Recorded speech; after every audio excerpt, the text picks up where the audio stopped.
What?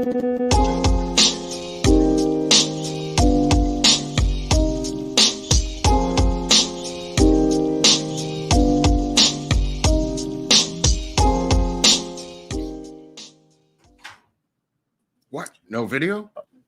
No video. We have an intro. We are live. We're hoping that sound works. We've got the tin cans. We've got the string. Hello, Bobby. Hey, Bobby. Your sound is perfect. I know. It really is. It sounds great. And,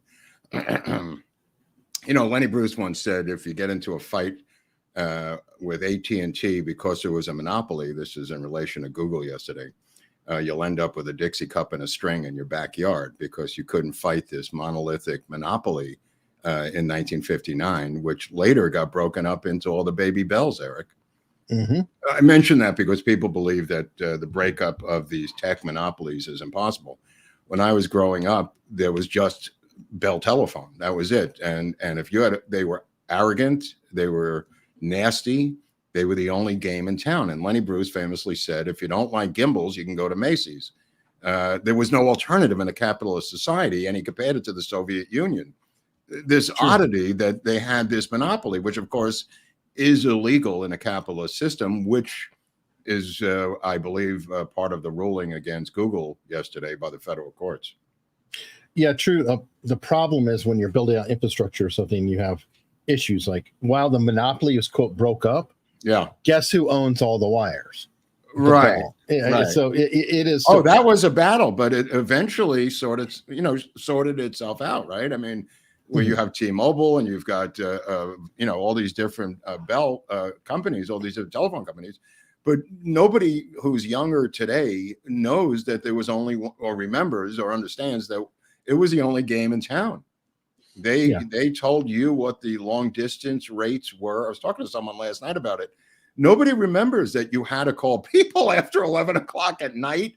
I mean, that was the way of life. Remember the miracle of Sprint, a dime a minute?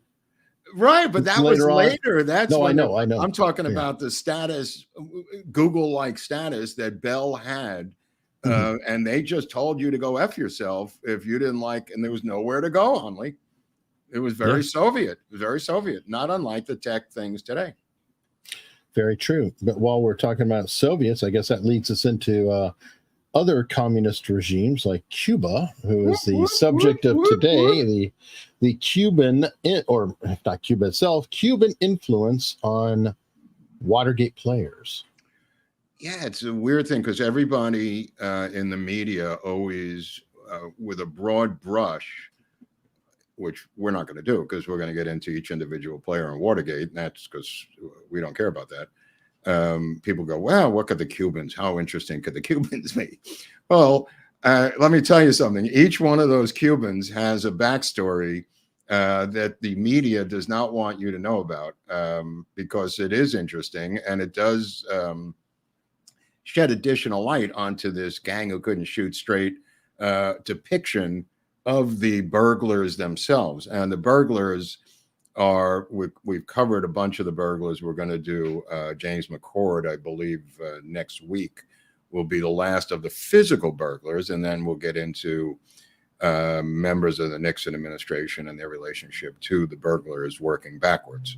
I think we've covered, it's Martinez on the right, is that McCord, and then Sturgis is in the middle there, I believe. And then we're going to get into Gonzales a little bit, and I'm not sure who the other guy there. It's 5 out of the 7. There's so many people involved in this thing today. There's almost 9 Cubans.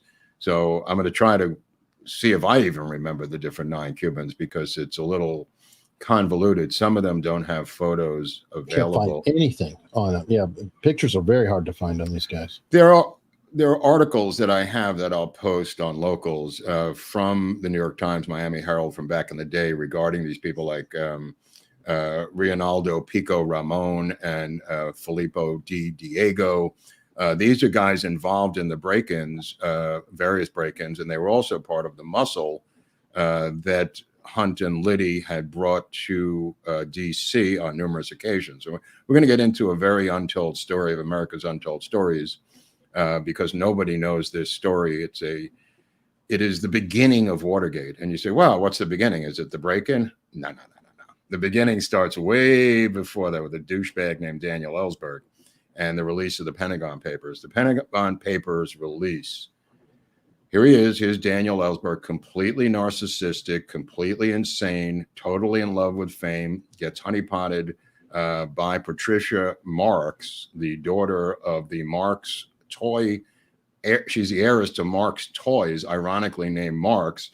She's a Marxist. Her father is not. Her father is a Republican conservative capitalist who owns Marx Toys. He is honeypotted. He leaves his own wife and kids to go with this honeypot, Patricia Marx, who flips him politically. There she is looking at him glowingly on the right. This douchebag will eventually lead to the alteration of the entire Nixon administration and will bring it down. And he wanted to be famous. And he worked for the Rand Corporation. He steals the Pentagon Papers and releases them to the Washington Post, New York Times, and including the Soviet embassy. And what triggers the Nixon administration is Kissinger and everyone else goes berserk, not because the Nixon administration is in the Pentagon Papers. They're not. It is all about LBJ. It is all about Kennedy, and a little bit of it is about Eisenhower. And it's about Vietnam. And Kissinger famously says, if we can't keep this secret, nothing is worth keeping secret. These are the national security secrets of the United States, just willy-nilly being given out by this douchebag. And they decide to do something about it. And the Pentagon Papers will lead to Watergate, which will lead to the end of the administration of Richard Nixon, who won by the biggest landslide in American history, except in D.C., where in Massachusetts, oddly enough, I was just listening to a book talking about, it was one of Jeff Shepard's books. And they were talking about the jury selection in the Watergate trials and how Sirica was a psychopath and wouldn't allow we'll get into it when we do Sirica, but the jury pool is the only one in the country, as we've learned with the Trump stuff, that is so overwhelmingly Democratic as to be a place that you cannot have a fair trial if you're not in that party. Although he won like 62% of the vote nationally, one of the biggest percentages in American history, Nixon, the only place he lost was in D.C. and Massachusetts. And in D.C., despite the overwhelming landslide, he still got 78% votes against him in the district. It's the reverse and more. Versus the normal 90. Right. So he did better. He did better. He got it down to 78. But as the defense counsels were pointing out, of each individual defendant, we can't get a fair trial here. And in fact, the trials that were put off, and I think it was two of them that were put somewhere else, both of them were acquitted, two minor characters. In fact, John Mitchell and Maurice Stans were put on trial in the Vesco case up in New York and were acquitted. The Vesco case, and they were acquitted up in New York. Anything that happens out of D.C., and they go over when we get into the trials, you will hear the background of the jury. The jury is 75% Black women who are either unemployed, widows, or working for the federal government. These guys didn't stand a chance in hell of being acquitted in these trials. And the jury selection, the defense lawyers were just ripping their hair out because Sirica would not allow any single deviation from picking the jury that he wanted. This guy also is going to go into political hell, if he's not there already, for the crimes that he committed as a judge in these particular cases. Wow. But that's not the subject of today. What I wanted to get into was the beginning of Watergate. And I say the beginning is not the break-in like the mainstream media would like you to believe. The beginning is the release of the Pentagon Papers, because that leads, even though it was created 2 months before, the plumbers unit, their first job is what I'm going to tell you about right now. The plumbers unit the first physical job, break-in wise, will be the Dr. Fielding office on 410 North Bedford in Beverly Hills, into the safe of the psychiatrist of Daniel Ellsberg, because they wanted to get a psychological portrait of this nut job. And I mean nut job. I mean, despite what people have told you and how he acts regarding Assange and all this other stuff, this was a guy who only wanted to be famous. And I don't say that lightly, because there's a lot of movie stars out here, but this guy wanted to be famous for the sake of being famous. And he did what he did, putting his kids in jeopardy. His first wife, the mother of his children, turns against him. She's not an ignorant woman. She is infuriated and is cooperating with the FBI at this time. And he becomes a complete celebrity. This is the file cabinet that will be broken into by these Cubans, along with Hunt and Liddy. Now, just to give you some background, the connection between the Cubans and Watergate is through Hunt. E. Howard Hunt, Eduardo, as he was known to the Cubans, was their go-between as a CIA agent for the Bay of Pigs. All of this goes back to the Bay of Pigs, and I don't mean the Kennedy assassination. I mean the physical Bay of Pigs with E. Howard Hunt. Hunt is a veteran CIA operative, and he is their go-between. All of these guys, these Cubans, have CIA backgrounds, fought in the Bay of Pigs invasion. Some of them were imprisoned. They were veteran military guys who had been involved in Cuban military affairs, worked their way to Miami, trained, some of them right here, trained in the jungles of Guatemala. And a lot of us know the story of the Bay of Pigs invasion going south. It does not diminish their fighting capabilities.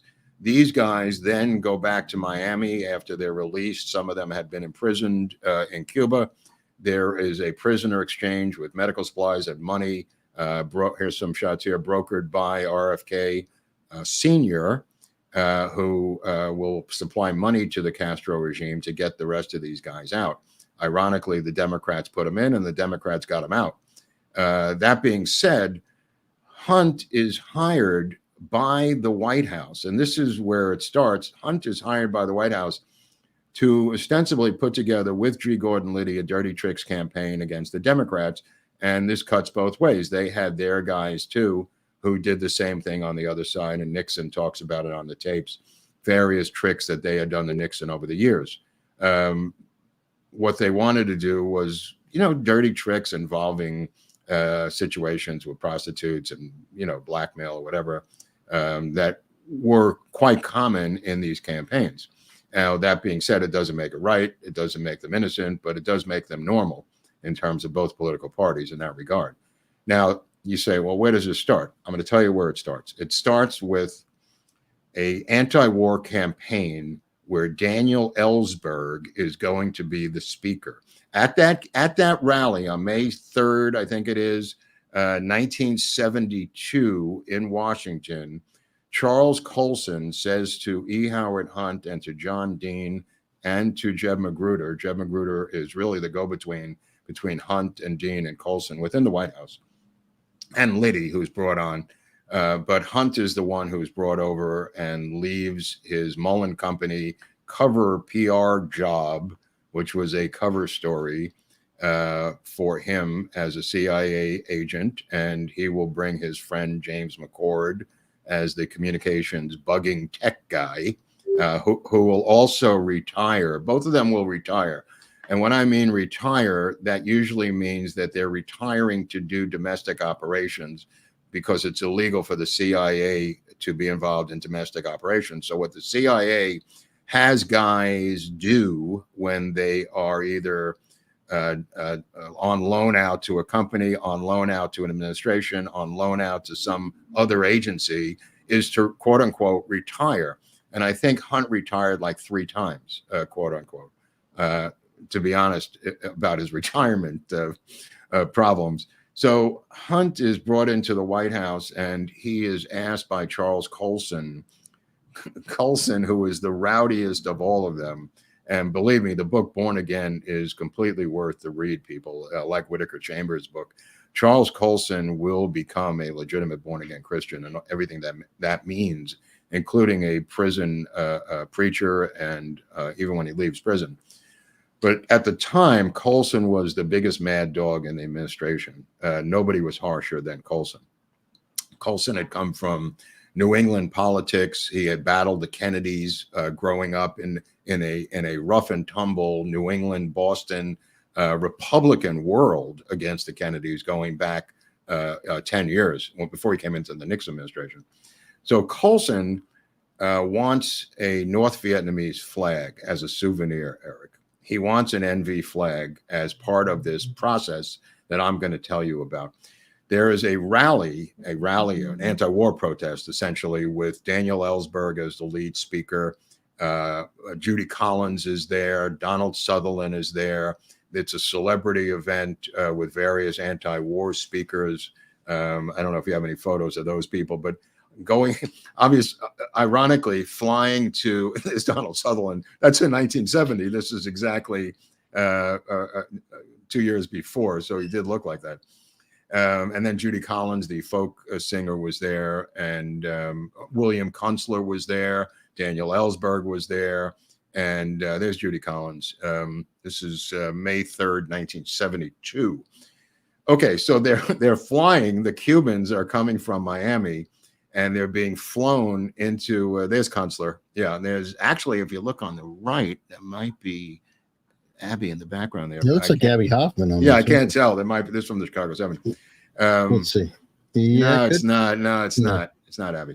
But anyway, so the Cubans are flying under assumed names, and their tickets are under assumed names, and they don't even know their assumed names, which is kind of funny because they get to the Miami airport, and Pico, who is Reinaldo Pico Ramon, his name on the plane ticket is Joe Granada, and then Felipe De Diego is Jose Piadra, and these are just random names assigned to these guys, and they don't even know their own names for the ticket that they're looking at.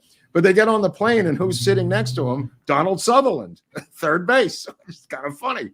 So Sutherland doesn't know who these guys are. They're flying to this thing. They get to the event. Now, Colson and his group, they want, and they tell Hunt and they tell Liddy that they want Ellsberg punched in the face. This is directly. This is what Colson tells him. He wants him. He said, bloody the guy's nose, rough him up, disturb this demonstration. So these guys, and is this Colson here? Yeah. Yeah. Colson was a Marine. He was a rough and tough guy. This was not a pussy. And as a souvenir, he wants the NV flag that is at a lot of demonstrations, Eric. As you recall, at a lot of anti-war demonstrations, there were Vietnamese symbology, North Vietnamese symbology, including the NV red and black flag. I forget the third color of it, but he wants that as a souvenir.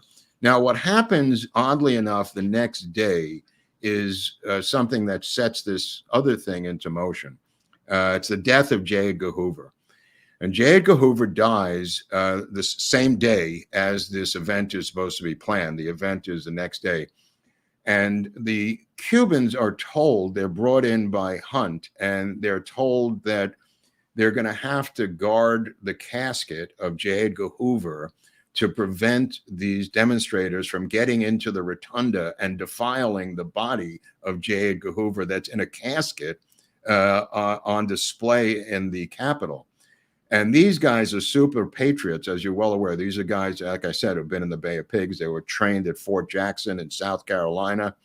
People who know Fort Jackson, that's where they trained 800 of these Cubans, including many of these guys who were in a select group, Pico and De Diego Martinez, a cat named Angel Ferrer, Humberto Lopez, Hiram Gonzales, and this other Gonzales that we're going to talk about, which is Vigio Gonzales, or Vio, as they called him. Vio Gonzales is a guy who has a locksmith business, just a tiny little locksmithing thing. That's Vigio Gonzales. Vigio.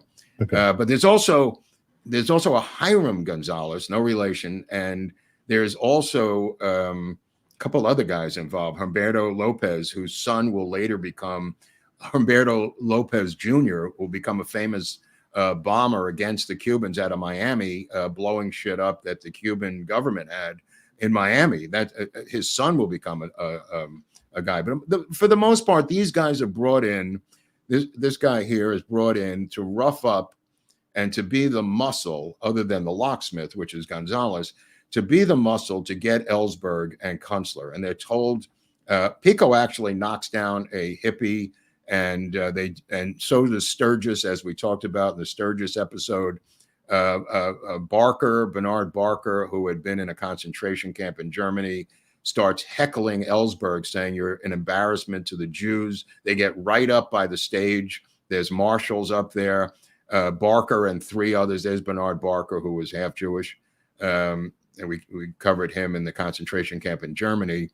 They get by the tent poles, and they begin to collapse the tent onto the top of the speakers, the tent itself that covers the entire stage.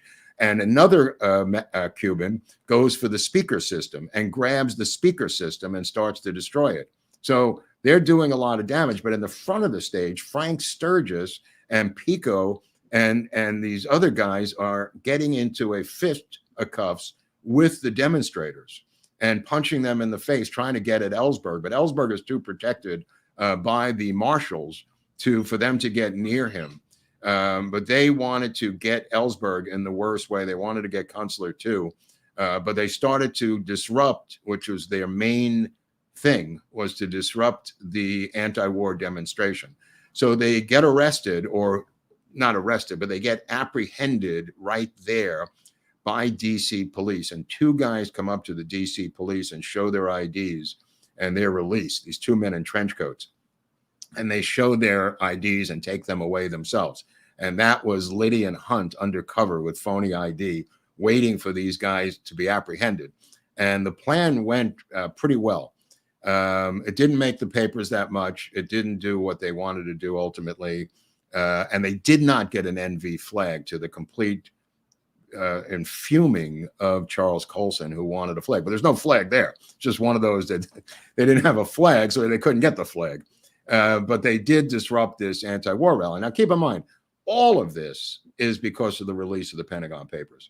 They feel that their back's against the wall, that they're involved in a communist takeover of the United States. Does that sound familiar to anybody in the audience? They believe that Daniel Ellsberg is a communist. They believe that these people are communist sympathizers, that they are the war. And I'll tell you something interesting. The second the war ends, the communists disappear in the United States. The whole movement goes away, and you're left with just a bunch of scattered cats who are in hiding, called the Weather Underground. But if you think about, and anyone who says there's no communist influence in the anti-war movement, watch what happens when the war ends. We drift into an abyss with disco and drugs and everything else. There really is no political movement once the anti-war movement ends. And nobody's been able to successfully describe what happened. And I believe that the communists pulled out their money, pulled out their people, pulled out their influence in this movement because their victory had been achieved in North Vietnam. And I think they pulled out, and that's why the entire house of cards collapsed around the political left. Now, people have tried to explain it like there was no more draft.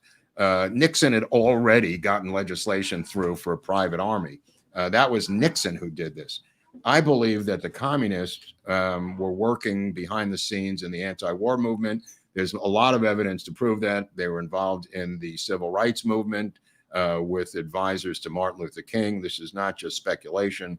It's a lot of documentation, and I think a lot of it goes away. They achieved mass disturbances in the United States in the 60s, and I believe a lot of that could be laid to the doorstep in Peking and Moscow. These were not hands-off people doing this stuff. It was just too easy to disrupt us using money and these dim-witted, useful idiots, as Stalin referred to some of the people who helped him back in the day. Yeah, makes sense. Mm-hmm. And they further were pushed out through Reagan years into the 80s. Right. Yeah, but I'm saying that it allowed Reagan to just win by a landslide. You would think that they had locked in their political future for decades, but they hadn't. And that's proof, I believe, that their influence was from another place, that their power and money came from another place, in my humble opinion. Anyway, so these guys get into this fisticuffs and they're released with Liddy and Hunt at the event. Okay. The next assignment is the break-in of the safe and the file cabinets of Dr. Fielding in Beverly Hills. Now, Liddy and Hunt go out there. They scout it out. They take Felipe De Diego with them. They take Gonzales and they break into the file cabinet of, as Eric had shown, the psychiatrist for Daniel Ellsberg. Now, here's where the plot gets even crazier. That's his lawyer over there on the right, and that's the good doctor on the left. Now, this situation becomes very interesting because there are guys who are there who claim, and I think Pico was one of them, who claim that they photographed the documents with a Minox CIA spy camera, and the documents went directly to the CIA. The other guys claim they got nothing out of the Fielding break-in. Barker plus Martinez plus D. Diego, September 3rd, 1972. This is the same camera that I have. This is the Oswald Minox made in West Germany that they were using. And only the CIA could really develop that film. They took other shots with regular cameras that they bring to a regular 1 hour photo in Miami, and the 1 hour photo guy contacts the police once he sees the photos of the break-in. But the influence of the CIA through these different Cubans is being felt on multiple levels. It seems like each guy has a different benefactor. Each person involved in this operation is dancing to a different tune. Now, Pico will say, and this is really interesting, which I just learned, Pico will tell a journalist that the reason they went to Washington was not to guard Hoover's casket. You ready for this? It was to break into Hoover's estate. And Felipe, Pico claims he was one who broke in. He admits it. He admits getting documents out of Hoover's estate. And this is what the cover story, the demonstration was a bullshit side op cover story. And the real story was to break into Hoover's house and get the documents upon his death, which literally happened within 24 hours of that event. Why he would make this up makes no sense, but that's on the record. And interestingly enough, one of the guys who is on the lam when they're arrested is Felipe De Diego. Now, Felipe De Diego turns himself in. Eventually, he flees. This is when they're arrested in the Watergate case.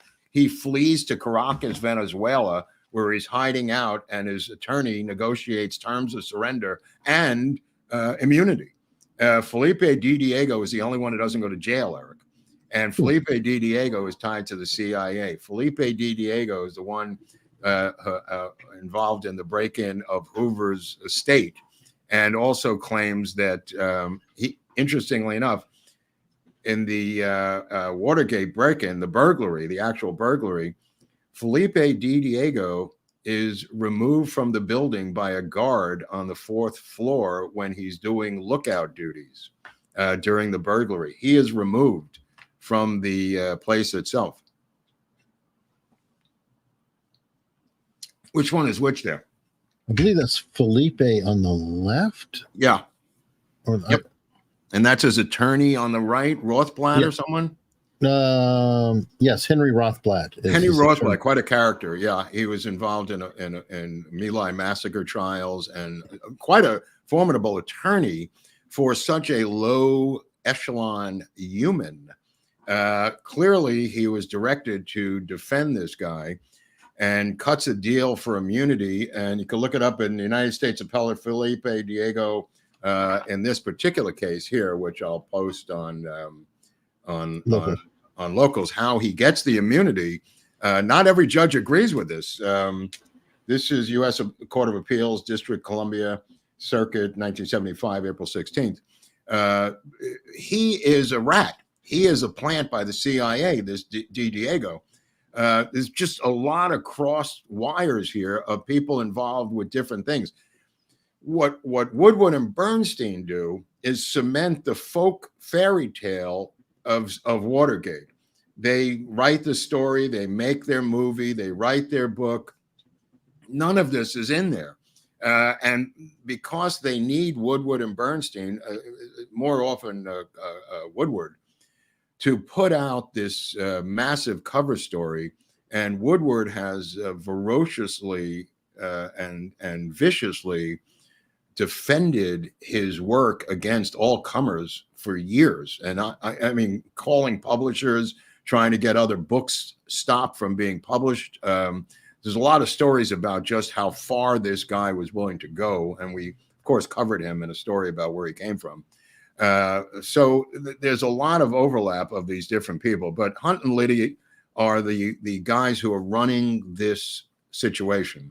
Now, I believe that Hunt killed his own wife. I think he got $260,000 from the insurance company. I think he blew up the plane himself using some operatives. I don't have a lot of evidence on that, but his motivation was higher than anyone else. He immediately received $250,000 in the life insurance that he told her to sign before she got on the plane. Huntley, that was not done by Nixon or anybody else. That was done by E. Howard Hunt. So I find it hard to believe. Nobody's ever said that. And then, of course, we're going to get into Hunt in regards of where he was on November 22nd, 1963. But there, just to go over these guys, Humberto Lopez Sr. was the voice of America Cuban guy in Miami, Eric, and the editor of an anti-communist newspaper, plus a union official, an anti-communist union official. He was one of the muscle that went there. I mean, the muscle that was involved, De Diego was the only member of the burglary team not to go to jail. And he was a guy who also wiggled his way off the hook. These are guys who are into different things and were used by powers that be for different jobs over the years, which you'll see as you go down Cuban history. Okay, so now Hunt and Liddy want to use the Cubans, you can't make this up, to dose Ellsberg during a speech while he's having his soup in a hotel ballroom. The Cubans are going to pose as waiters, all armed with LSD. So he goes back to the CIA. He keeps going back to the CIA to get disguises and costumes. They get the craziest disguises and costumes for him. Calling Sidney Gottlieb. Gottlieb. Well, they operate out of just the office in D.C. about getting the acid. And they're told by Gottlieb's assistant that the acid is going to dissipate in the soup, and it's not going to be like taking acid on your tongue. It's just going to melt. So they don't know what to do. But the Cubans are standing by with this acid soup to serve Ellsberg, who's up on the dais, that they would bring him the acid soup, thereby making him sound incoherent and crazy. Now, again, it's their lack of knowledge of drugs, which is pointed out by Magruder and someone else who was more rational in the White House, that just because you're on acid doesn't make you sound like a psycho. I mean, you could have intelligent conversations on acid. Especially if he's taken it before, because he might recognize that feeling. Yeah, of course. And that's, it's kind of funny because that's what Mort Saul told me in an interview I did with comedian Mort Saul. I said, how did you know it was acid if you never took drugs before? And he said, well, I felt off and I read a lot of descriptions in books about acid. Mort Saul had been famously dosed at a concert or something at a concert he had done in a college, and had never taken drugs and was now on acid, driving on the 10 or the 5 back up to San Francisco. And I said, how did you know you were on acid? And he told me he just guessed. But anyway, so they wanted to, and Ellsberg said publicly many times that the Nixon people wanted to kill him. And Liddy laughed at this. He said, if we wanted to kill him, we would have killed him. What we wanted to do was rough him up. We wanted to embarrass himself. We wanted to smear him. And in fact, Charles Colson, after he finds Jesus Christ as Lord and Savior, confesses or throws himself on the mercy of the court and says, I smeared Daniel Ellsberg. This was Colson's plan with the acid. And Colson confesses to a crime that doesn't exist to the Watergate prosecutors. And Colson now creates his own crime. He writes up his own confession and writes up what laws he violated by smearing Daniel Ellsberg while, keep in mind, Ellsberg is about to go on trial for the Pentagon Papers, Eric. So what they wanted to do was smear him in pre-trial bad publicity for Ellsberg. And that was what Colson was in charge of, was to make sure the jury convicted Daniel Ellsberg. And there was no real crime or statute on the books. So Colson not only wrote his own confession, everything the prosecutors read in court before the judge was written by Charles Colson against Charles Colson by Charles Colson to convict Charles Colson, who had become a born-again Christian and said that what I had done was immoral. Again, we'll get into Colson when we get into Colson, but wow. He convicts himself, and he's sent to that Air Force prison, which was right where we stayed in Montgomery, Alabama, Eric. And I talked to Greg Budell about it on his show last week. That prison is Air Force prison is in Montgomery, Alabama, and it's where they keep people, mobsters who are in the program, the witness protection program. So when you go into that prison, you're told by the guards immediately upon entering that you are never to discuss this prison in or out of here, or you'll be violating your parole and be brought back. It's an interesting prison. It's a military prison in Montgomery, Alabama, which we kind of drove by. I don't know if you were with me, but we did drive by it a couple of times, run by the Air Force. Almost like a secret prison. In fact, I tell you that day one, this is a secret prison. So Liddy famously presents all his gemstone program to John Mitchell, all the different colors, opal and ruby and all the different things. And John Mitchell, of course, says this is going to cost $1 million. And he says, can you get it down to $250,000, and ostensibly kicks him out. But that meeting alone is what links Mitchell to the Watergate burglary. The fact that Mitchell took that meeting and John Dean set it up to get the money. Mitchell was still Attorney General of the United States, and that's what convicted John Mitchell, was that one meeting. And in fact, if you listen to the Watergate tapes, they discuss, and that's Haldeman, Ehrlichman, and Nixon, about throwing Mitchell under the bus and letting him be the big enchilada of going down. And he calls in, there's Nixon, he calls in Mitchell into his office, and they stay in there drinking for like 5 hours. And it's almost like Nixon telling him, you got to throw yourself on your sword here, brother. And they were very close friends. They had been law partners together, drinking buddies for many years. And Mitchell wasn't having it, I think, from what I understand from Martha Mitchell, who immediately got on the blower to her media contacts afterwards. And we'll do an episode on her. and started saying, they're trying to frame my husband. They're trying to frame my husband. And she got resonance in the media from this. And the Nixon people were looking for a scapegoat. But the scapegoat has to be big enough to where it's a big enough fish, Eric. You can't just be some low-level person. Now, speaking of low-level people, there was a guy named Thomas Gregory. He's not a Cuban, but he's involved in this story. So I just want to tell his story because he's another obscure figure. He's a student at in a school in Utah, Brigham Young. He's a Mormon. And he gets a summer job working for the DNC. And he gets a job assignment for the McGovern campaign.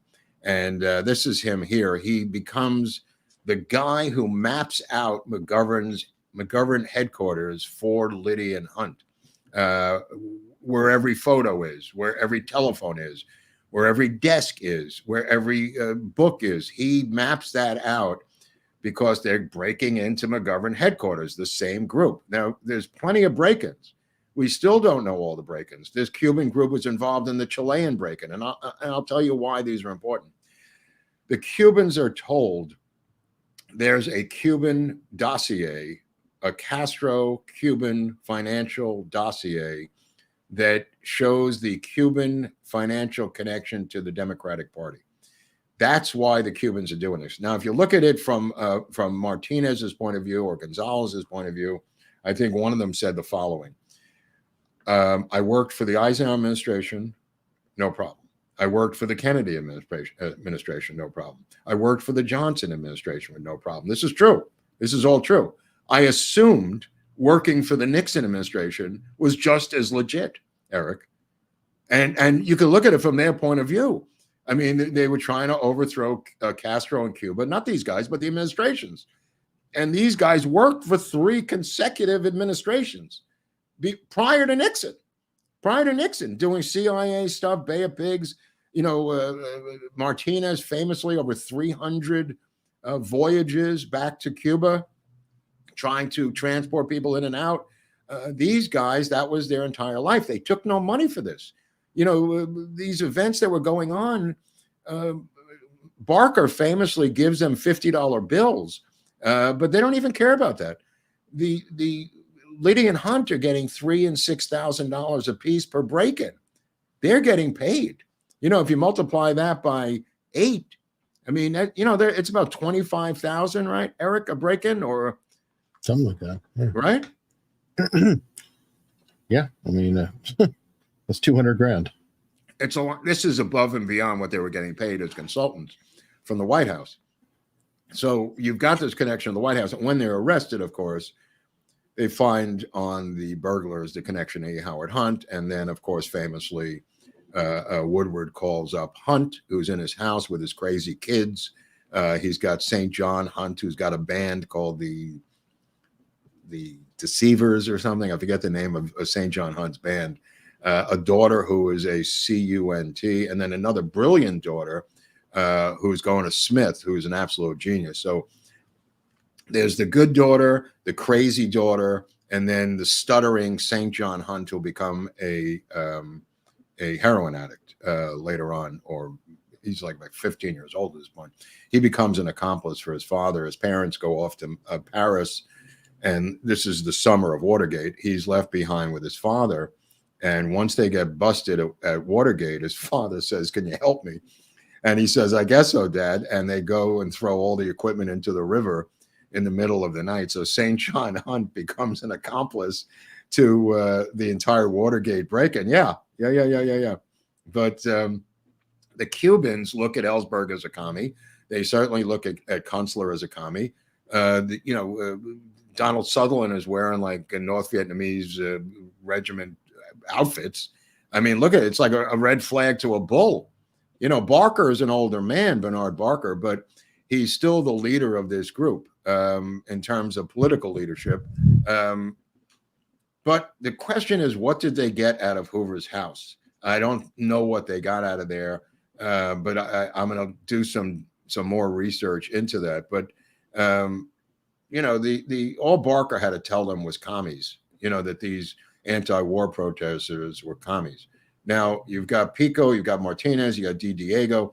Angel Ferrer, who owned a gas station in Miami, was another one of these guys. Lopez Sr. was a political guy, but he was also muscle. Bernard Barker, like I said, was older, but Pico immediately, he believes that Barker is about to be attacked by one of the agitators, one of the protesters, and he knocks out a kid right in front of the stage, as does Sturgis. But keep in mind, I meant to tell people about Martinez, what was in his car at the airport, that he left his car. Now, nobody could get his car because they've all been arrested. And in his car, it's a race against time to get to his car by the FBI, the CIA, his family, the plumber's unit, his wife, and some of these other Cubans. Now, in his car is a knife, business cards, a doctor's quick loss weight book, the brand name calorie counter, basic developing, printing, and enlarging a book, stuff on his calendar and his notebook were the two main things. And I think we showed a little bit, a second notebook with names and numbers of 100 different Spanish connections to the CIA, Cubans from Miami. So that notebook is what everybody was racing against time to get out of Martinez's car at the Miami airport after he's arrested. Now, when they took him 4 times to break into the Watergate, the third time, that was the one that was on him. That was in his pocket. That's the one that almost leads to him getting shot by the undercover DC police detective who lines them all up, and he's trying to get that book out of there.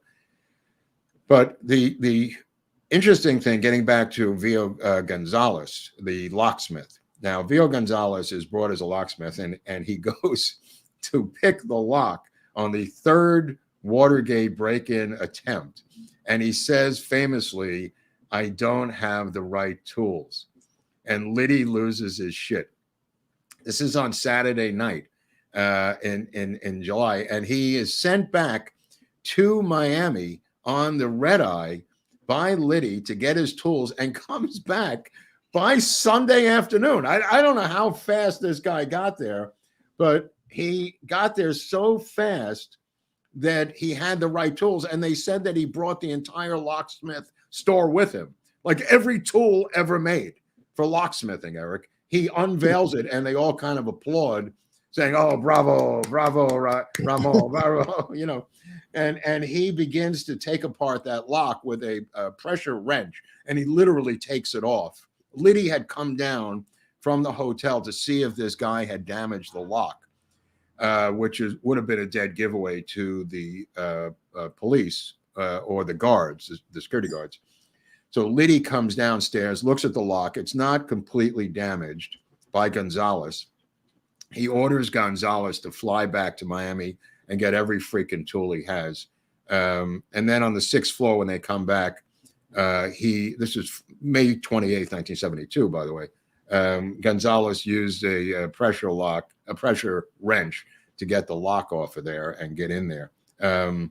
McCord places his bugs. This is, again, keep on the third attempt, not the final attempt when they're arrested. This is Gonzalez's operation in Miami. This is like his locksmith store in back of a van or something. But a lot of guys have that, where they show up at your house, Eric, to change. I've seen locksmiths show up with this rig. Sure. And that's a picture of him. This is after he got out of jail, of course. He went back to locksmithing. Like I said, Felipe De Diego is confronted by a guard and led out, from the building. The Martinez and Barker go in and photograph documents, and Diego and Pico are the muscle in the hall. This is after they get through the door, and McCord is famously placing bugs that don't work. So that we got into that whole thing last time, but we'll get into more of it with James McCord, one of the strangest people involved in this thing. But I just wanted to get back to Thomas Gregory, the kid. Thomas Gregory, the kid, is actually told by Haldeman to Nixon about this kid, who I think they paid like $5,000 or $3,500 to get into the McGovern campaign and spy for them. And Haldeman tells Nixon about this kid like a year later. And the kid famously gives up and says, I can't do this anymore. I can't get in this deep. And at the trial, his professors at Brigham Young are so infuriated. And he needed 16 credits to graduate, and they screwed him. They said, screw this kid. He was given an internship to work on the DNC, not to spy on them, as one professor famously said at Brigham Young University. But what was interesting to me, the media went out and they interviewed some of the students who were with him at Brigham Young. And they said, one guy said he was the most liberal Democrat I've ever seen. Yeah, this is one of the articles. Another one said he was the most far-right Republican I've ever met. Another one said he was the most gregarious person I've ever met. Another one said he was the most introverted person I've ever met. And it seemed like a young Oswald in the making here. If you read the articles, it's almost like he's like a young Oswald, playing both sides. They can't pin him down. He's all over the map. All of them agreed he was brilliant. I don't know what happened to this guy, Thomas Gregory, but he may have been someone who disappeared into the shadows of history, or maybe not. I don't really know what happened to him after this. Yeah, I couldn't find any other pictures or reference to him anywhere. Yeah, well, he got out of this thing, and I guess he was lucky to get out, because he thought that this was too much for him. But the reaction by Brigham Young, I always thought with university, I always thought was kind of interesting. Anyway, he was not a Cuban, so we can't really talk about him today. But he's in the middle of this thing as the only non-Cuban, and he's there at McGovern headquarters and runs away literally down an alley with Liddy going, where the F are you going, you piece of shit? I just thought it was a Liddy-esque moment. I mean, the stuff that Liddy gets involved in here, these hijinks, and his bromance, I guess is the right word. His bromance with Hunt knows no bounds. I mean, I've never emphasized this as much as I can now. The wives of Liddy and Hunt talking to each other, because they went over to each other's house and had dinner numerous times. They said they were like two children together. The wives said, we got to break them up. They're going to get in trouble. And they were half saying this, half seriously, half kidding, blah, blah, blah. They were just getting into this, spy versus spy thing, playing with these different toys, these disguises, these things where Hunt would go back to the CIA and get another disguise and find the CIA doesn't want them coming around anymore. Now, keep in mind, Liddy is legally representing the committee to reelect the president too. So he is a lawyer in that regard. Hunt is not. Hunt is simply their connection operative for dirty tricks of the plumbers unit. They originally asked Tony Elazowitz to do it. He doesn't want any part of it. They asked Caulfield to do it, who is the underling of John Dean. He doesn't want to do it. And reluctantly, they bring in Hunt, and Hunt does want to do it because Hunt is extremely ambitious. Let me put it that way. He's a member, I think, of 4 different country clubs in D.C. with all those memberships, and he's juggling them with his salary all the time. And he's writing his novels nonstop, cranking out novels. This is in a lot of ways, a guy who's up in his head all the time about spy stuff, but to be honest, was involved in a lot of spy stuff. So, I mean, it's both. It's both.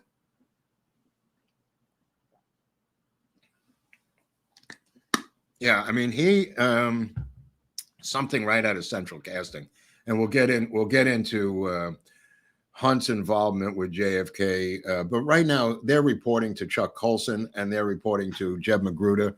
At one point, Jeb Magruder, who was kind of a prissy kind of suburban raised kid from Westchester who was in the women's cosmetic business right before he worked for Nixon, touches Liddy.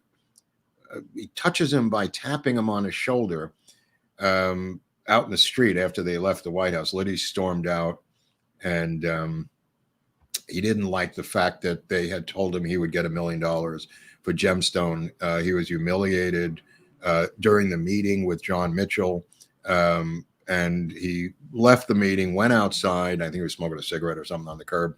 And Jeb Magruder runs up to him and taps him on the shoulder.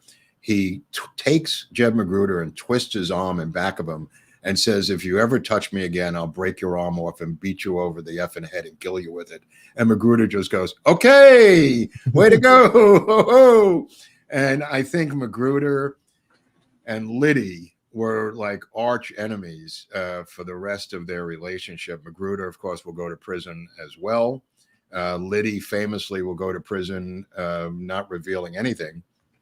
And we will get into the James McCord letter that he sends to John Sirica, because if you look at the Watergate cover-up, just briefly about the cover-up, they perceive that they're being blackmailed by Hunt. Now, Hunt is not really blackmailing them.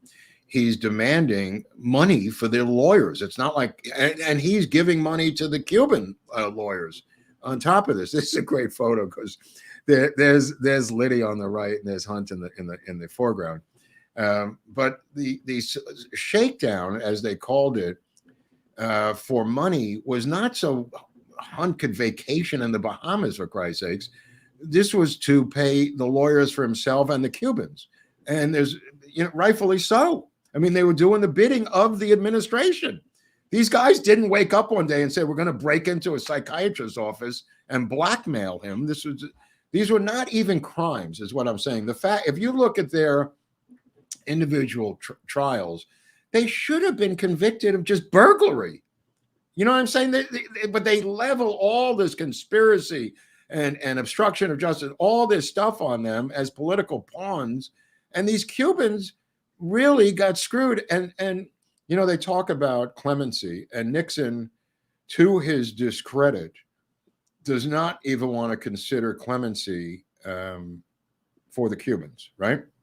So John Dean, who's trying to keep the operation from going south, has already told the Cubans that Nixon's going to give them clemency. To hold tight was the phrase back then. Hold tight was the Nixonian phrase. Both Dean and Colson believed, and rightfully so, that if they did a year in jail, they used the phrase, Christmas comes every year. That was the phrase going around the White House. Christmas comes every year. If they could just keep their mouths shut, then they will be given clemency. And that's when they flipped. All of the Cuban burglars flipped and pled guilty, which is what the White House wanted. They did the bidding of Hunt. Hunt was their leader. Hunt was the guy. When Hunt pled guilty, they pled guilty. And Liddy, to his credit, was no loco contendere, basically. Didn't even want, he took whatever was coming to him. Sirica convicts them or sentences them all to 1 billion years. Nixon on the tapes goes, I can't believe this. I mean, he says, Nixon as a lawyer, these guys have military records. They have no criminal records. This is an aborted burglary. What the hell is Sirica doing? And Haldeman says, well, he's trying to break them, get one of them to talk. And the conversation becomes, will they hold? And they do. They all go silent, take their thing under the belief that they will be granted clemency probably the following Christmas, Eric. Probably the following Christmas. Well, Sirica is seeing Joke's this. on them. Right. Well, it's a sad joke because they really didn't do anything. I know. They did the same, not the break-ins, but they served 4 administrations doing things. And they just thought this was another one. I meit's like being arrested, for doing something by a cop in a small town in Missouri, for tax evasion or something. It doesn't make any sense. Anyway, the thing takes on a life of its own. But the James McCord letter to Sirica blows the entire thing out of the water. And that's where McCord becomes the most important person in the conspiracy and the cover-up, because McCord writes a letter saying there were higher-ups who tried to silence us. And this is what Sirica is waiting for. He's waiting for one of them to blow. And McCord blows. And McCord for whatever reason, again, he's CIA.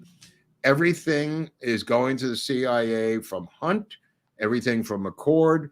There are packages going back and forth, not from prison. I'm saying while they were working in the plumbers unit, they were reporting back to people in the CIA the entire time they were in the plumbers unit. And keep in mind, there's already a spy ring in the White House that's caught with the admiral, the head of the Joint Chiefs of Staff, and Admiral Mora, and the kid who was probably a gay kid that they were using and blackmailing the gay communications kid, Radford, who was stealing documents right out of the attaché case of Henry Kissinger and General Haig. So that kid, Radford, Yeoman Radford, that scandal had already been outed. And that's why they started to put wiretaps on their own phones. The paranoia is quite real by the Nixon administration. There are leaks that are going directly to Jack Anderson's column the next day. It's leaks of mega national security proportion, not leaks that somebody's sleeping with somebody. These are national security leaks, Eric, that are, and the reason they were so accurate is this kid is stealing documents right and the carbons out of the garbage next to Kissinger's desk and sending them to Jack Anderson at the Washington Post. I mean, it's really crazy if you think about it. And they're supposed to say, they're supposed to have us believe this is free speech and freedom of the press. You know, stealing national security secrets off the desk of the national security advisor and sending them to Jack Anderson at the Washington Post is supposed to be a freedom of the press. It's a little much. It's a little much. It's not quite WikiLeaks. Right, exactly. It's not quite WikiLeaks. It's a great quote. I mean, anyway, the kid gets caught. Admiral Mora gets caught. Now you say, like, well, what happens to Admiral Mora? Nothing. He's the head of the Joint Chiefs of Staff, for Christ's sakes. What are they going to do? Take away his admiralty? You know, I mean, he's such a big fish that it becomes like the bankers thing, the Morgan bankers coup d'etat against FDR, you know, busted open by Smedley Butler. They don't arrest the Morgans. They don't arrest anybody. They just let them know that everybody knows that you did this and now you've been caught. I don't know. It's some kind of weird justice or something. Wow. Yeah. Anyway, there's so much to this that I just wanted to cover the Cubans because they got a real raw deal. You know, when they go in there to the Watergate, keep in mind, every time they go in, Liddy and Hunt are making like $3,000 to $6,000 a break-in. But these guys were pawns in their game. They thought they were looking for a Cuban dossier to help the Republicans retake Cuba. I mean, their cause is righteous. But as we said, Dean's got other motivations. They want that trick book. And you say, what's a trick book? A trick book is a book owned by a madam of all the clients, the tricks that are in the book. And that book was in the desk of Ida Wells. And that key was the key that Eric just showed that Martinez had in his pocket, that Schaffler was trying to prevent him from getting rid of at gunpoint. That key had the name of every Democratic operative that was part of the White House call girls ring. That's the type of dirty tricks they were looking to pull off. But Dean, his motivation was different because he felt that his future wife, Mo Dean, was in that book, and indeed she was. Along with Sam Dash, Lowell Weicker, the Johns I'm talking about. In that book, there's Mo Dean. She was listed in the Call Girls book that was in the desk of Ida Wells in the DNC at the desk outside of the office of the head of the Democratic Party. The situation was involving multiple themes, multiple goals, multiple players. Watergate is a convoluted storyline involving a lot of different goals and ambitions of a lot of different people. And the story, the cover story, is the one written by Bob Woodward. That's just a cover for everything. And there's so many layers to this thing that it's like a layer cake that has to be analyzed as to who would gain and what they're trying to do in there. Magruder, in fact, he wants the numbers of the hookers. One of the plans that Liddy had come up with in the Gemstone plan, I don't know what color, what gem it was to have a luxury yacht harbored at Miami Beach during the convention. That is Jeb Magruder. At Miami Beach, and have hookers on board and film them with these Democratic operatives doing things at the convention. I mean, look, is it righteous? These are the dirty tricks that go on in political campaigns. Okay, it is what it is. Both sides were doing it, as Nixon said so many times. What these guys did was take down an administration that won by 49 states using tricks that both sides had done. Nixon said the Teapot Dome scandal, that's a scandal. A burglary like this is not at the level of a political scandal. The cover-up and the tapes, like they said, were bigger than the crime itself. And once you see how the wheels are turning inside through the tapes, you could see lawyers you're really hearing lawyers making sausage, Eric, if that makes any sense. When you're hearing Haldeman and Ehrlichman and Nixon talk, this is with Mitchell and others and John Dean, you are really hearing stuff you don't see at high level Washington law firms, if that makes any sense to anybody. Now, Dean realizes, and we'll get into it when we get into Dean will realize that this game of musical chairs to find a scapegoat is now going to possibly be him if it's not John Mitchell. And that's when he begins to lie and begins to try to sell his story to the Watergate prosecutors. And that becomes part and parcel of why these guys were illegally convicted, is because John Dean, and there's all kinds of violations of not turning over evidence to the defense. And Jeff Shepard has pointed that out in numerous books, that they did not turn over evidence. Earlier statements by John Dean of the story, John Dean's story continues to have more and more Nixon in his story, because they are not going to buy what John Dean is selling. So John Dean begins to embellish. And each step along the way, those documents are hidden from the defense, Eric. Those documents are hidden of John Dean's embellishment and growing story. I think he met with Nixon twice, and he, makes the most of that storyline, with the cancer on the presidency and the smoking gun and this and that.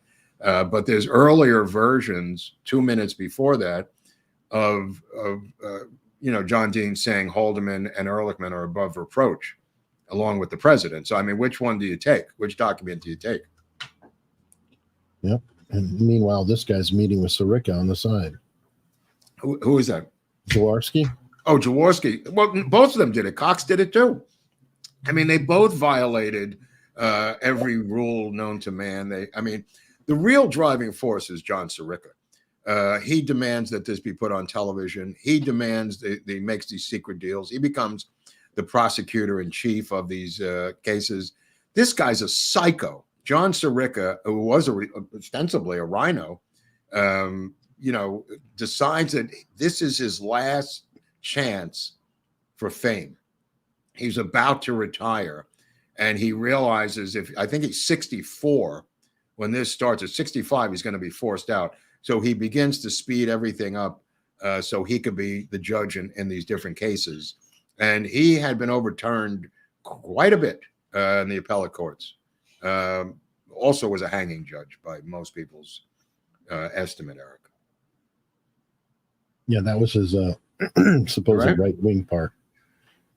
Right. Yeah. They talked about it on the tapes, But, I just feel sorry for the Cubans. I mean, they are kind of like pawns in this game, and they didn't deserve what happened to them. And again, after they get out of jail, they go right back to being anti-Castro Cubans in Miami. I mean, Martinez, like we pointed out, lives to 98. And popular. They're celebrities. Oh, no. They're all rock stars, bro. They're all rock stars down there. Not because of Watergate, but because of the Bay of Pigs and because of their anti-Castro work their entire lives. That's why they're rock stars in Miami Beach. I just remember, like, growing up, how they were smeared by the left. My whole life, just hearing about these right-wing Cubans who are fanatic fascists who would do anything, and I never really looked into it. There was another guy named Pablo Fernandez down there, who was another guy, a muscle guy that they hired to do dirty tricks at the hotel in Miami. But again, just growing up, how this Cuban-Miami connection, including the entire city of Miami Beach and Miami, was smeared by the left as being this right-wing Cuban. They're still doing it. Exactly. Yeah. This is 2022. Right. Axios. Thank you. Yeah, I noticed that earlier. Mm-hmm. And they're going all overboard to say, no, really, it's a right-wing fanatics, but they're not really that. They're really left. They're good people. They're just virulent anti-communists who saw their country taken over by communists and are vicious anti-communists. I mean, the left can't handle that. They are the tip of the spear, my friend. These are guys who have gone to war for us on the Cuban front lines. And later on, there'll be infiltration by a couple of these guys back into Cuba numerous times that the Soviets had left behind nuclear missiles. This is in the 90s. They will get into some other stuff in the 90s that there were still Soviet weapons there. These guys did our dirty work for us and need to be acknowledged for the work that they did, in my humble opinion. Yeah, and I met Cuban virulent anti-communists in Cuba. Yeah, when you were at Guantanamo. Yeah, I mean, a lot of these guys were part of Operation 40, at least Martinez was. But, I mean, their goal was not the same goals as the people who were running these things. And sometimes they were. Yeah. Wow. Yeah, there's so much stuff here about, about the Cubans, but I wanted to put them all into one episode if I could, because I don't think there's enough individually for each one to have an episode. That's why I was doing this way, because you've got the original burglars, of which Gonzales and Martinez are two of, but there are other stories involving other associates of them, like themselves, who were doing the bidding for the Nixon administration, for better or for worse. All right. Well, speaking of the Nixon administration, we have something coming up on Friday. With Nixon? Mojo Nixon? Oh, right. This. Yes. Friday. National Speedway. No, I'm sorry. My head's in the story. I'm sorry. No worries. I'm just in the story in my head. That's all. Yes, we will be down in Brea, California, Friday for a live show. I don't know how we never did this before, right? We've done a live show before, but it was locals only. We've never done a live Freeform Friday where people are, part of it in the audience. This is the first time doing that. And interesting. Now, Saturday's of interest to me, because that is going to allow people to have a Q&A with me and Eric and dinner on Saturday night. This is going to be a little bit more raucous with drugs and strippers and alcohol and stuff of that nature on Saturday night. Not to say that I'm bringing any of that, but that's what goes on at these things. I don't know what to tell you. The Saturday night one, I think, is a little different in tone, Eric, than the Friday night one. Because the Friday, we're kind of constricted to obeying the rules of YouTube. Right? I mean, we will ask the audience to not shout out, eat me, or N-words or things like that. Yeah. Anybody who watched the Nick Rekieta arraignment, as an example, because that was live stream, everybody was piping into it, and they were just saying N-word, and it was is that true? Yeah, it was kind of funny. We can't do that. No. Because we're going to do a serious news show, Friday, Freeform Friday show about whatever's happening this week. And if there's any news this week, God forbid you don't, pick a drunken DUI governor out of Minnesota to be your vice presidential candidate. But we'll get onto that on Friday. Saturday, like I said, Saturday is going to be a little bit more letting your hair down event, hoedown. You could dance the hoedown if you want. There's dancing, and there'll be liquor, as I said, and buffet dinner for everyone, included with the ticket price. And there's a lot of hotels down there.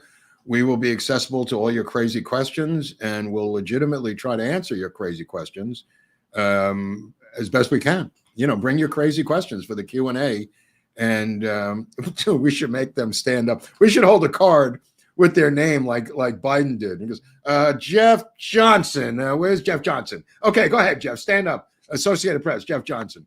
And have them stand up and ask their question like a press conference. There you go. We will definitely be getting well, Q&A. the first one is, like I said, it'll be the live show, and we'll have hors d'oeuvres, and it's a little more upscale, a VIP type event for the first one. The second one, not so VIP-ish, but party-ish nevertheless. But the first one, like I said, there'll be hors d'oeuvres between 1 and 2, and then the show, and then a dinner, a sit-down dinner within the room itself. And then the second one, I think tickets are available for both, right? Some tickets are available. Yes. Not much. More on Saturday than on Friday. But Right. Friday's starting to get closer to selling out, so to speak. But Saturday, how do they get to Brea? Like they could drive, or you take a boat? They can drive, they can fly, they can take a bus, Greyhound. Well, no, Greyhound doesn't go directly there, but right. You could always, Anaheim. It probably goes to Anaheim. That's right. Probably the biggest city because the Angels are there. The Angels are not there this weekend. They're playing the Yankees in New York. I thought maybe they were playing the Yankees here. I was going to go, but they're not. They're in New York. That being said, the Nixon Library is right down the road, and Neil Gorsuch, an obscure justice, will be signing his book there, and you can go see Neil Gorsuch and ask him any never Trumper questions you want and humiliate the guy to his face, which is what I think I'm going to do.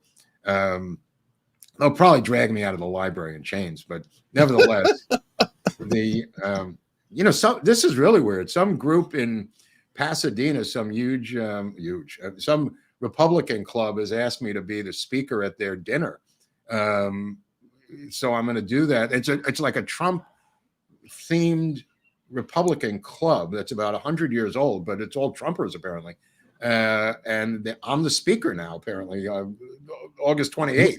28th. Okay, yeah. August 28th, yeah. He's hiding his light under the bushel. The person who invited him was Larry Elder's gubernatorial campaign manager. Right, yeah. And so, I didn't know this. This is all news to me. So they have now made me the speaker at this Republican Trump event. And I said, I'll tell you something funny, because she said, what is your fee out of the blue? She says, what is your fee for speaking? So I told her the fee, right? Quote unquote. And she says, oh, well, we don't have that kind of money. Thanks you. I'm sorry. I'm sorry I bothered you. And I said, lady, I'm kidding. I'll do it for free. She goes, oh, he'll do it for free. She says, you're the greatest man ever. I go, okay, book me. I'll do it for nothing. You should have said a $25 Amazon gift card. No, I mean, I said absolutely free. I mean, I quoted her a price of my speaking fee. I wasn't kidding. And she said, oh, that's way too much for us. Way too. I said, okay, all right. Lighten up, lady. I'll do it for nothing. Right. Well, I mean, no, because first I thought, this is some country club Republican thing. But then she went out of her way to tell me they're all Trumpers. And I said, all right, I can't charge you anything for that. That's insane. No, I think it'd be fun. You should. Yeah, it's going to be fun. All right. We got some support here. These people are giving speaking fees on their own. They're donating. Who are they? Pamela Clifton has given us $1 with the RFK there. The bear eater, the bear killer is with her in that shot. And he had a problem with goats. Didn't he eat a goat? Yeah, he's goats, which was supposedly, they tried to say it was a dog. It's like, dude, you need to just kind of stay at home. What is the deal with this guy and animals? What is the, bro? Okay, I just want to say, we'll cover this on Friday, but he goes to a dinner at Peter Luger's, right? Which I've been to. I've been to Peter Luger's, great steakhouse in Brooklyn. And he's with a bunch of his drunken friends. Okay. Why this guy in AA is with a bunch of his drunken friends is beyond me. And the fact that they want to skin this dead bear that they killed, and they have to, he says he has to throw the bear into Central Park because he realizes the bear is in the back seat of his car, and now he's got a plane to catch at the airport, and he can't leave the dead bear in the back seat of his car. I mean, I've heard a lot of stories in my life. This is one of the craziest ones about the dead bear. And so he flings it into Central Park. Hold on, Mark. You were corrected. You were corrected on Twitter. He said it gently as Central Park. Right. I actually saw somebody. Well, no. It's worse than that. It's worse than that. They stole a bicycle. And put it next to the dead bear to imply that the bear was killed in a bicycle ride. You can't make this up on me. They put the dead bear next to the bicycle to imply that the bear was killed by a bicycle riding mishap, and the bike and the bear were found the next day by NYPD, probably Al Gonzales at this point. He was probably one who found the dead bear. But dude, I mean, come on. This is not 30 years ago. This was 2014, for Christ's sakes. What is wrong with this guy? I don't know. We'll definitely be talking about it. We'll talk about it on Friday. Yeah, hey, invite him. He's a local. Hey, come on, Bobby, you come tell us yourself. Well, he's now claiming, oh, no. Every single thing he has is in New York. His driver's license, his falcon license, his hunting license, his fishing license, his residence, his voting. He's going to trial up in Westchester County, I think it is, to prove that he is a New York resident. A 5-day trial next week, Eric, to prove that he's a New York resident. And he says, the only reason I live in Malibu is because of Cheryl. And I'm going like, dude, you've lived in Malibu for years. And he's trying to prove that he doesn't live in Malibu. Boy, this is a high-class problem that a lot of people... We'll get into it. Yeah, I'm sorry. Oh, my God. No. Dina says, OMG, Mark, you are handsome. Dina, stop it. I'll see you later. Pasha said, locals won't accept my tip, but my meme is there. Okay, hopefully I can find it. Plot twist. Yeah. Grip Van Wrinkled. Rereading The Bad War in a Bright Shining Lie. Yeah, the Shining Lie book is a big book, but I mean, we're going to do a thing on Ellsberg that's going to curl a lot of people's hair when I do the episode on Daniel Ellsberg. What a douchebag this guy is.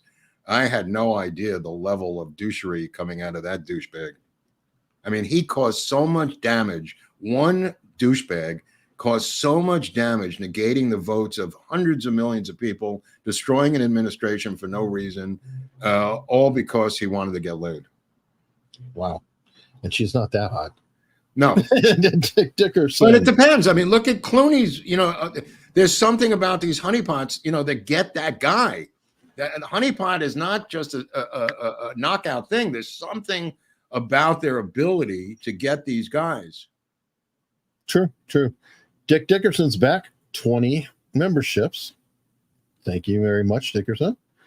And then he follows up with this tweet, which is very interesting. What? Sorry for missing last Friday's show. I got held in contempt of court for 3 days for calling a USADA official a dumb see you next Tuesday. Ain't I a stinker? Wow. Dickerson, wow. Radical. Dude, radical bomb throwing Dickerson striking at other levels of American society. I love it. Audience members in contempt. Well, we had a guy last week. I don't know if you saw this, but we had Al Gonzales on with Alan, the New York State Trooper, and we talked about the book by Amaryllis Fox, the CIA manager of RFK Jr.'s crazy, out of control campaign right now, and she says in her book that she went through the Holland Tunnel the day after 9/11, and I read that and of course knew she was full of shit, and Al confirmed that. But a guy in the comment section saying, both you guys are wrong. I went to a Yankee game the next day. The bridges were open. So Al himself commented to the guy saying, sir, unfortunately, you're completely wrong. The Yankee game was against the Red Sox on the 18th of September, and the bridges and tunnels were closed. So it was like Woody Allen in Annie Hall when he's online to see Night and Fog, and a guy is talking about how he's an expert on Marshall McLuhan, and he goes behind the sign and pulls out the actual Marshall McLuhan and calls the guy a jerk off and an idiot. And Woody looks into the camera and says, "Wouldn't it be great if life was just that easy?" Wow, that would. Gina Foster with a $10 super sticker. Thank you. Hey, 556 Pew Pew is still in the game, giving 10 memberships away. Thank you very much. But hold on. Pew Pew saw the Dickerson's back and gave 10 more memberships. You know, Dickerson's really angry about his arrest. And I be honest with you, I wouldn't go up against Dickerson this week because of his anger. That's true. That's true. Being held in contempt is not cool. Tommy, my strong point, if I have a strong point, is performance. I always do more than I say. I always produce more than I promise. Richard M. Nixon. I don't know about Good that quote. I don't know about that quote, but I'll take it. It's a good quote. Kirk Burkhalter, talk screen for Crooks has disappeared. Probably hasn't been finished. What is talk screen for Crooks? Toxic Crooks, the guy who shot Trump.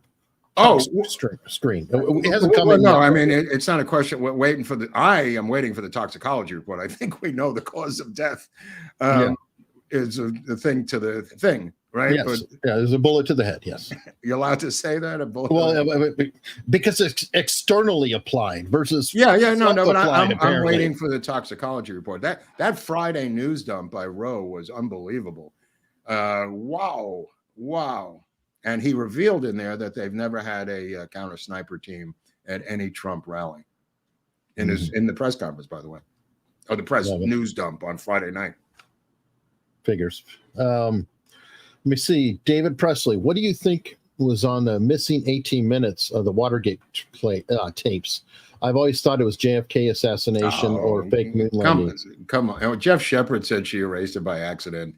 He transcribed all the tapes, and he goes into detail about it. You're reading way too much into it, bro. But thank you. $50. Yeah, $50 is worth the price of admission.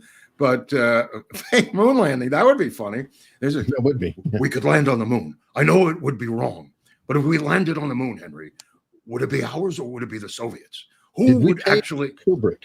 Who would actually own the moon, Henry, if we landed there? I think this should be erased later, but let's just speculate on the moon landing for a minute. You know, I know who killed JFK, but I'm not going to say that on this particular tape. But who knows what was on there? All right, Mark, what do you think Ruth Payne have to say about the Watergate burglars? I don't know. I'm not your puppet, bro, for $5, you puppet master, $5 cheapskate. Oh, it's Ed McMahon's son. Johnny, that's so funny, Johnny. Sometimes I crack myself up. I'm sorry. It's my own. We're with the Danish Kroners 20. And then Wrinkled. Chat, Watergate is a boot. JFK, I say no. What say you? Watergate is about JFK. I don't know, again, what the connection is to JFK. I've never seen it. I think there's connections of other things, but...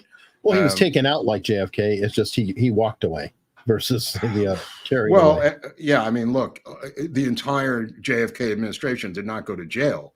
They just simply became the Democratic National Party. A little bit different than what happens to Nixon. It's really Trumpian what happens to his associates. Dozens and dozens and dozens go to prison and are disbarred. It's really a takedown of the entire Republican Party elite by Ted Kennedy for not being able to run because of murdering a girl at Chappaquiddick, to be honest with you. A bigger picture is that Teddy Kennedy is behind the scenes, maybe avenging his brother's death for all we know. I don't know what his real motivation was, but all of this, the selection of Sam Ervin, all of that stuff, the selection of Archibald Cox, one of his old family friends, it's all being done by Ted Kennedy behind the scenes. A lot of that is on the tapes, and he is successful. He literally jails dozens and dozens and dozens of people in the Nixon administration. He literally takes out many of their fundraisers, funders. He takes out all kinds of machinery of the Republican Party, and thought that they were going to be set back for 50 years. If you listen to what they're saying behind the scenes, they're out to take down the entire Republican Party. That's why Watergate is important from a political point of view.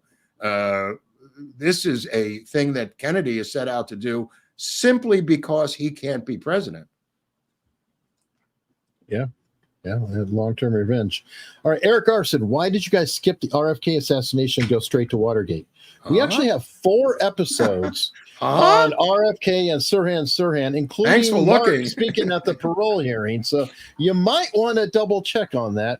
We may revisit or do more with RFK, but there is a lot there. There's 4 episodes. I'll tell you one thing. When we tried to get the Paul Schrader, the late Paul Schrader and myself, Paul Schrader being shot in the head first by Sirhan, Paul Schrader and myself trying to get the case reopened, we made it all the way up the ladder, I swear to God, to the Attorney General of the state of California, who turned us down, and that was a woman now running for cackler in chief, Kamala Harris. Yep. All right, Sean Lucan. Lucan's a good guy. Lucan's a good guy. If he plays his cards right, he could get into the majors with these guys. I don't know what Lucan's ultimate goal is, but 10 is a good way to start off. It's a great $50 start, dude. Yeah. $50. Okay. All right. Well, that's Lucan. I mean, he wants to buy his way into the game. You know, you got to give. We salute that. We salute that. We salute the buying into the game. And Scott Bimbo, who's going out there trying to get subscriptions for us in all Airbnbs. Apparently, no luck here. Airbnb had no TVs. Read a Hunter S. Thompson book in 2 nights. You know, there's a lot of good Thompson books, and Fear and Loathing, obviously, and on the campaign trail. That one about the '68 campaign. There's a great story that Nixon tells about Thompson getting in his limo and meeting Thompson and talking about the Redskins and NFL football, of which Thompson was an expert on football and sports. And he got to start as a sports journalist. Well, it ended at the end of his career. He was writing for ESPN the magazine, and at his what is it, a wake or a ceremony that they had here in LA, people chose different things to read for this documentary, and Layla Nabulsi, who used to be the band booker on SNL, I don't know what happened to her. She had this event for Hunter Thompson here in LA and Hollywood, and I chose to read his ESPN the magazine sports columns, and because I thought nobody would do that, and I was right. Nobody did do that except me. I don't know what happened in that documentary, but somewhere there's a documentary with me reading Hunter Thompson sports columns the week he died, or blew his thing off. Yeah, I got it. He died. He passed away gently into the night. Anyway, those who want to support us, there's another way you can do it. And how is that, Hunley? How is that? It's free. There's a button down below. Oh yeah, I forgot about this. We have had Hunley. How long did it take us to get to 100,000? 2 years. I mean, 2 years. Mm-hmm. Okay, so since then, that was last August. Right, we're heading into a year later, and we have 14,000. We got 14,000 since we became famous or infamous, depending on how you want to split notorious. I always like notorious, whatever. It took us a year and a half, 2 years. With the channel was new. Eric had to rebuild it, and then we got to 100. That was righteous. That was a year ago. In one entire year, of doing this shit, we've gotten 14,000 subscribers. It's impossible. It's algorithmically impossible. We got 100,000 one year, 14,000 a year following. It's impossible. Just saying.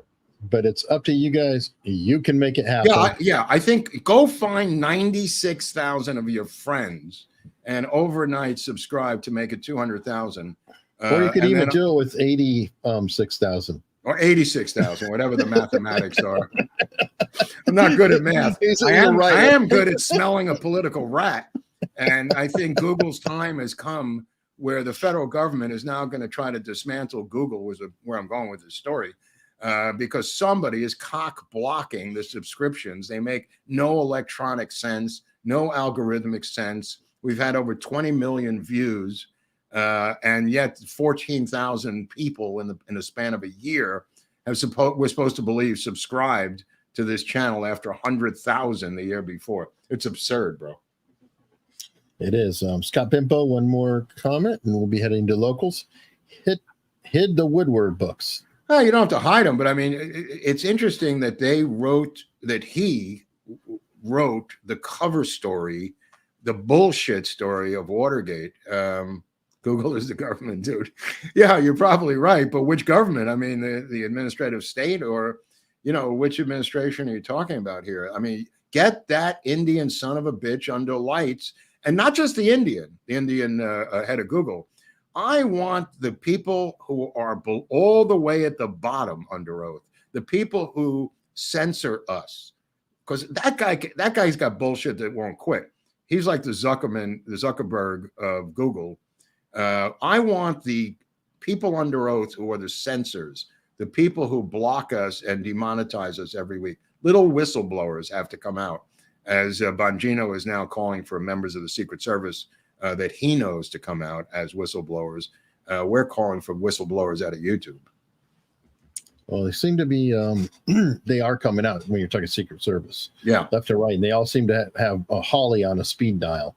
Yeah. So, well, he wants them to really come out with their own names, not as whistleblowers. I mean, they would be whistleblowers, but named whistleblowers as opposed to. So they'll all go testifying one after another. Right. That's what he gave, like a 10-minute or 20-minute spiel this week, Bongino, directly to them, talking to them directly. Yeah, I believe it. I believe it. He's pretty hot on it. Well, let's continue this discussion. We're going over to locals for our after party. Hang out there, see what folks are having to say, handling any tips, etc. But if you don't follow us to locals, even though it's free, I don't know why you wouldn't, unstructured.locals.com. We will see you Friday. Oh, Friday. Yeah. Okay. That's good. So we'll go down there and we'll meet up with all these people. Yeah. Yep. Friday.